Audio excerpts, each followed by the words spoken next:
حضرت خواجہ حسن بصری رضی اللہ تعالیٰ عنہ یہ حضرت علی کے شاگرد ہیں، مولا علی شیر خدا کے شاگرد ہیں۔ اور ایک روایت ایسی بھی ملتی ہے کہ بچپن تھا ان کا تو نبی پاک کے گھر چلے جاتے تھے، تابعی ہیں، بہت چھوٹے تھے جب حضور کا وصال ہوا، صحابہ کے شاگرد ہیں۔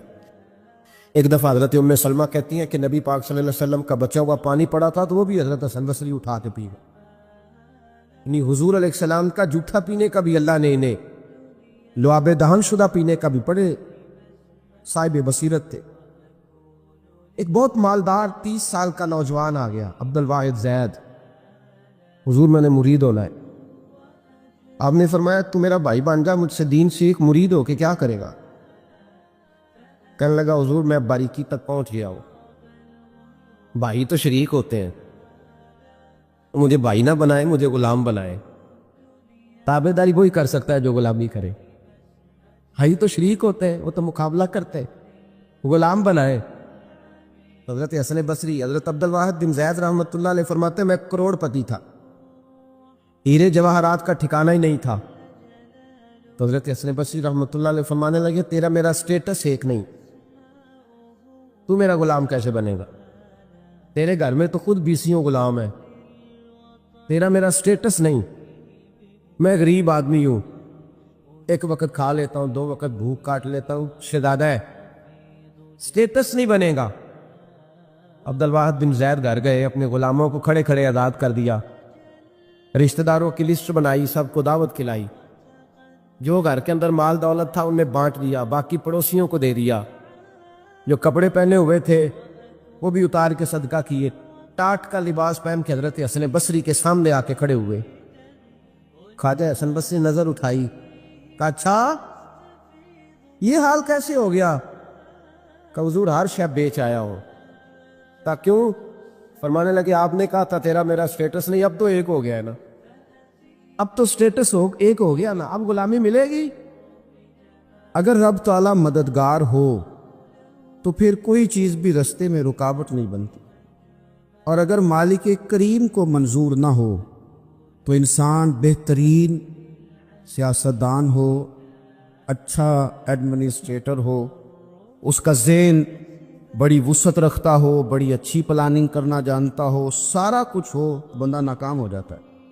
مسلمانوں کو جتنی کامیابیاں ملیں ان کا پس منظر صرف اتنا تھا کہ اللہ تبارک و تعالیٰ نے اپنے بندوں کی مدد فرمائی، اور اب تعالیٰ نے قرآن مجید میں اس حقیقت کا بیان کیا، فرمایا بل اللہ مولاکم، فرمایا بلکہ اللہ تمہارا مولا ہے، وَهُوَ خَيْرُ النَّاصِرِينَ، اور وہ بہترین مددگار ہے۔ وہ جو رب تمہارا مولا ہے وہ بہترین مددگار ہے، اور اگر وہ مدد کرے تمہاری، سورہ آل عمران میں آگے جا کے ارشاد فرمایا اگر اللہ مدد کرے تو پھر تم پر کوئی غالب نہیں آ سکتا، اور اگر وہ تمہاری مدد چھوڑ دے تو پھر کوئی تمہاری مدد کر سکتا؟ کوئی مدد نہیں کر سکتا۔ بدر کی جنگ بھی اور فتح مکہ بھی رمضان المبارک میں ہوا ہے۔ میں دونوں پر غور کر رہا تھا تو ایک نیا مضمون میرے ذہن میں آنے لگا۔ بدر کی جو جنگ ہے اس میں بھی ایک عجیب انقلاب آیا ہے کہ 313 نے 1000 سے مقابلہ کیا، اور جن 1000 سے مقابلہ کیا وہ اسلحے سے لیس تھے، اور یہ جو 313 ہیں ان کے پاس 6 زرہیں، 8 تلواریں، چند گھوڑے، لیکن اللہ نے کامیابی دی تو خود رب نے بیان کیا کس طرح دی، فرمایا وَلَقَدْ نَصَرَكُمُ اللَّهُ بِبَدْرٍ وَأَنْتُمْ أَذِلَّةٌ، وہ کامیابی اس طرح ملی ہے کہ رب نے تمہاری مدد کی تھی، تم تو کمزور تھے، اللہ نے بدر میں تمہاری مدد کی، تم جیت گئے۔ وَلَقَدْ نَصَرَكُمُ اللَّهُ بِبَدْرٍ وَأَنْتُمْ أَذِلَّةٌ، اللہ نے بدر میں تمہاری مدد کی، تم تو کمزور تھے۔ پھر فتح مکہ نصیب ہوئی تو اس میں بھی بہترین منصوبہ بندی نبی پاک علیہ السلام نے فرمائی، بہترین حکمت عملی حضور نے اپنائی، لیکن ہمیں جو اللہ رسول نے بات سمجھائی وہ کیا ہے؟ اذا جاء نصر اللہ والفتح، فرمایا جب اللہ کی مدد آئی اور فتح نصیب ہو گئی۔ یہ اللہ نے مدد فرمائی تمہاری، یہاں بھی فتح مکہ بھی اللہ کی مدد سے، جنگ بدر بھی اللہ کی مدد سے، وہ جو مدد ہے اللہ تعالیٰ کی۔ جب وہ ہم یہ کرتے ہیں کہ ہم اپنی ساری زندگی سیاست کی نظر کر دیں. ہماری سیاست صرف ملک میں نہیں ہوتی، ہماری سیاست خاندان میں بھی ہوتی ہے. ہم گھر کے اندر بھی سیاست کرتے ہیں. ہم کسی خاص طریقے سے لوگوں کو اپنے پیچھے چلانا چاہتے ہیں. ہم ایک خاص اسلوب اختیار کرتے ہیں کہ لوگ ہمارے پیچھے چلیں. اس کا نقصان ہمیں یہ ہوتا ہے کہ سیاست جو ہوتی ہے یہ شطرنج کے ہیر پھیر کی طرح ہوتی ہے. اس کے راز بڑی جلدی کھلنے لگ جاتے ہیں. پتہ چل جاتا ہے کہ بندہ مخلص نہیں تھا، سیاست کر رہا تھا، طریقے سے اس نے جوڑ کے رکھا ہوا. ہم ہر جگہ سیاست کے بل بوتے پر چیزوں کو لے کے چلنا چاہتے ہیں. سیاستیں ناکام ہو جاتی ہیں، سیانے لوگ فیل ہو جاتے ہیں. بچتا صرف وہی ہے جس کے پیچھے رب تعالیٰ کی مدد شامل حال ہوتی ہے. اپنی زندگی کے اندر ہم جو کچھ بھی کر رہے ہیں، جس شعبے سے بھی ہمارا تعلق ہے، آج ہم نے اس بات پہ غور کرنا ہے کہ پہلے تو یہ غور کر لیں کہ جو کام ہم کر رہے ہیں کیا وہ کام ایسا ہے کہ اس میں اللہ کی مدد ہمیں ملے گی. اگر آپ کوئی معاذ اللہ ناجائز کام کر رہے ہیں، فعل حرام کا ارتکاب کر رہے ہیں، تو اس میں تو مدد الہی آئے گی نہیں. پہلے تو یہ دیکھیں جو کر رہے ہیں وہ کام مدد الہی والا ہے، اور اگر اللہ تعالیٰ کی مدد والا وہ کام ہے پھر اس پر غور کریں کہ کیا ہم نے مالک سے مدد کا سوال کیا ہے، ہمیں مدد میسر آ رہی ہے. وہ میں نے بزرگوں سے ایک بات سنی تھی، وہ بڑی یاد رہ گئی. وہ فرمایا کرتے تھے قابلیت بھی بڑی چیز ہے لیکن قبولیت سب سے بڑی چیز ہے.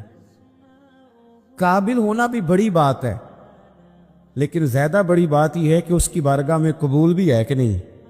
اپنی زندگی میں اللہ کی مدد کی طرف بڑھیں، مالک کی مدد کا حصول اختیار کرنے کی کوشش کریں، اللہ کے ساتھ اپنے آپ کو جوڑیں.